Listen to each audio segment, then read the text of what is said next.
Hello, स्वागत है आपका हमारे यूपी न्यूज़ में। जी हाँ, आज मैं आपको बता रहा हूँ कि आदित्यनाथ योगी बहुत ही अच्छा भाषण दिए हैं। आदित्यनाथ योगी ने कहा कि अगर बिहार में आरजेडी, कांग्रेस ये सब जीता तो बिहार के जो भी पब्लिक है वो भीख मांगने के लायक हो जाएंगे। जी हाँ, आदित्यनाथ योगी ने बहुत ही अच्छा भाषण दिया। आप उनकी बातों को सुनिए। मैं परसों रघुनाथपुर में आया था और रघुनाथपुर में मैं इसलिए आया था क्योंकि एक खानदानी माफिया वहां पर फिर से कब्जा करना चाहता है।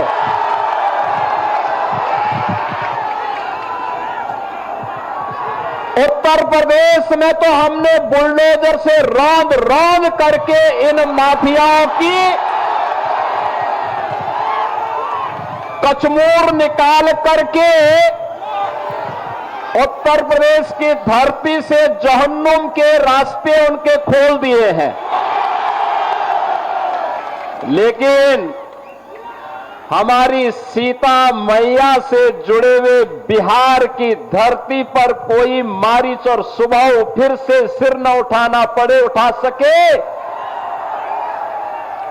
लेकिन जब मैं उस दिन आ रहा था तो बड़ी बारिश शुरू हो गई थी और मैं सोचता था कि कोई सभा में होगा नहीं, लेकिन रघुनाथपुर की सभा में वहां के युवाओं की, यहां के नागरिकों की, यहां के अन्नदाता किसानों की, यहां की माताओं बहनों के उत्साह को देख करके मैं कह सकता था कि सिवान की सभा में उससे भी बड़ा सैलाब आने वाला है। और मुझे विश्वास था। और मैं जब लखनऊ से आज प्रातः चला तो लोगों ने कहा कि सिवान में लोग नहीं आएंगे।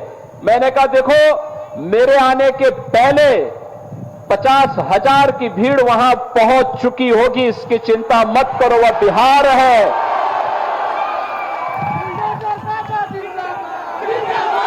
एक छोटे मोटे आंधी तूफानों से कोई बिहार के वासियों से टकरा नहीं सकता है।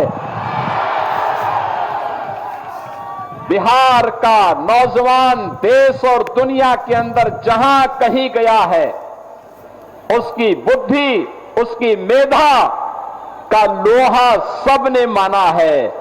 लेकिन अब समय आ गया है, समय आ गया है। पिछले 20 वर्ष में नीतीश बाबू के नेतृत्व में सुशासन की जो नींव मजबूत हुई है, उस पर बिहार की मेधा और बिहार की बुद्धि के बल पर एक सुदृढ़ भवन का निर्माण करना है जो विकसित बिहार के निर्माण में योगदान दे सके। और इसके लिए आपका आह्वान करने के लिए आज मैं वापस यहां पर आपके बीच आया हूं। बहन और भाइयों, ये सचमुच जब हर व्यक्ति घबराया है बारिश में क्या होगा, तब भी आपने उत्साह दिखाया, आपने दिखाया। सचमुच ये अभिनंदनीय है, स्वागत योग्य है। और इसीलिए मैं आप सभी का, सिवान वासियों का हृदय से अभिनंदन करता हूं, स्वागत करता हूं। बहनों और भाइयों, आपने देखा होगा कहीं कोई मजमा लगता है ना, तो मजमा में बहुत सारे लोग आ चुके होते हैं। अपने अपने तरीके से वे वहां पर लोगों की आंखों में धूल झोंकने का काम करते हैं।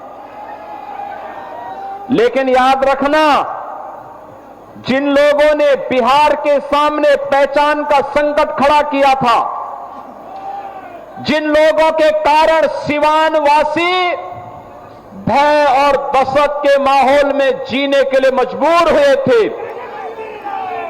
उन लोगों को दोबारा बिहार में वापस आने नहीं देना है, किसी भी हालत में नहीं आने देना है। ये काम कांग्रेस ने क्यों नहीं किया? ये काम आरजेडी ने 15 वर्षों में क्यों नहीं किया? मोदी जी ने 11 वर्ष में करके दिखा दिया। बहनों और भाइयों, आज जो ये लोग इंडी गठबंधन के रूप में आपके सामने आ रहे हैं, ये लोग विरासत को गाली देते हैं, विकास को बाधित करते हैं और गरीबों के कल्याण के लिए चल रही इन योजनाओं में फिर से डकैती डालने का और उसे हजम करने की रणनीति के तहत ये लोग सत्ता में काबिज होना चाहते हैं। याद करना, अगर कांग्रेस और आरजेडी जीतती है तो गरीब के राशन को सबसे पहले बंद करके हजम कर डालेंगे। नौजवानों की नौकरी के इस नाम पर ये लोग नौकरी तो नहीं देंगे, नौकरी के नाम पर आपकी जमीन को भी हजम कर डालेंगे। ये लोग विकास तो नहीं कराएंगे, लेकिन विकास के नाम पर माफिया राज को फिर से ला करके नग्न तांडव करवाने का कार्य सीवान के अंदर और बिहार के अंदर फिर से करने का कार्य करेंगे। याद, उत्तर प्रदेश के अंदर और पेशेवर अपराधी और माफिया समाजवादी पार्टी का शागिर्द है, ऐसे ही बिहार के अंदर भी हर पेशेवर माफिया और अपराधी आरजेडी और कांग्रेस का शागिर्द है। इनको पनपने नहीं देना है, कतई पनपने नहीं देना है, आगे नहीं बढ़ने देना है, क्योंकि आप इनको जब भी आगे बढ़ने का अवसर देंगे, बहनों और भाइयों, ये गरीब के हक पे डकैती डालेंगे। बहन और बेटियों की सुरक्षा पर ये लोग सेंध लगाएंगे,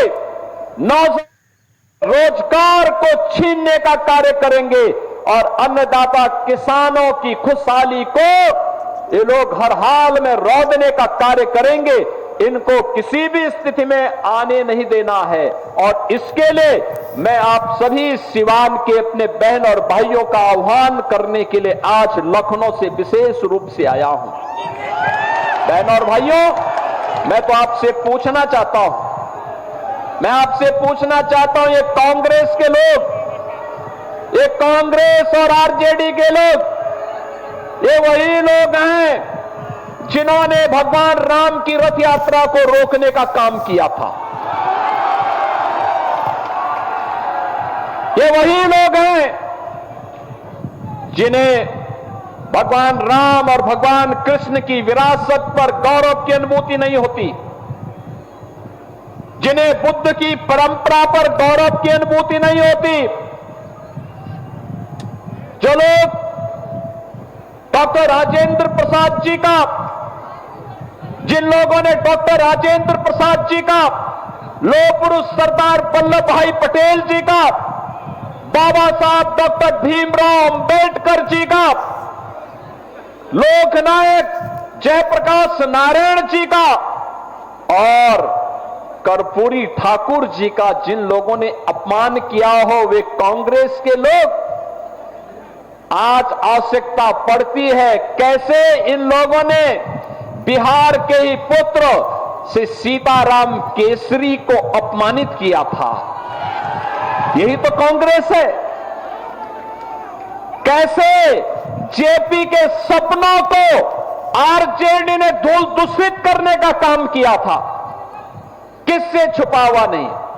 बहनों और भाइयों, राजेंद्र बाबू जब सोमनाथ के मंदिर के पुनरुद्धार के लिए जा रहे थे, कांग्रेस के उस समय के प्रधानमंत्री पंडित जवाहरलाल नेहरू ने कहा मत जाओ।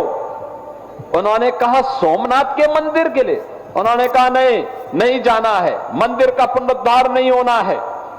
राजेंद्र बाबू ने कहा कि मैं बिहार में जन्मा हूं और सोमनाथ भारत के गौरव का प्रतीक है, पहला द्वादश ज्योतिर्लिंगों में पहला ज्योतिर्लिंग है। आवश्यकता पड़ेगी अपने पद से इस्तीफा दूंगा, लेकिन सोमनाथ के मंदिर के पुनरुद्धार कार्यक्रम में जरूर जाऊंगा। यह है बिहार, और बिहार ने साबित कर दिया, बिहार ने साबित कर दिया कि जिन लोगों ने राम मंदिर के रथ को रोका था, जिन लोगों ने सुप्रीम कोर्ट में एफिडेविट दाखिल करके कहा था कि राम काल्पनिक हैं, बिहार की जनता ने उनको खारिज किया और प्रधानमंत्री मोदी जी के नेतृत्व में आज अयोध्या में भव्य राम मंदिर का निर्माण हो गया है। आज आप अयोध्या जाएंगे, कितना सुंदर मंदिर बना है, दुनिया का सुंदरतम मंदिर, सुंदरतम मंदिर, सबसे भव्य मंदिर। और अगर अयोध्या में भगवान राम का मंदिर बन रहा है तो सीतामढ़ी में मां जानकी का भी भव्य मंदिर का निर्माण ये एनडीए की, बीजेपी की सरकार करवा रही है। बहनों और भाइयों, भगवान राम मां जानकी को लेकर के जिस मार्ग से अयोध्या गए थे, उस मार्ग को भी ये एनडीए की सरकार राम जानकी मार्ग के रूप में बना रही है। 6155 करोड़ रुपए दे दिए हैं, कार्य युद्ध स्तर पर चल रहा है। अब बिहार अपनी पहचान के लिए मोहताज नहीं है, एनडीए है, बोलता कम है, करके दिखाता है। ये झूठे वायदे नहीं करता, पहले करता है फिर बोलता है। हमने कहा था ना कि रामलला हम आएंगे, मंदिर वहीं बनाएंगे, हो गया ना।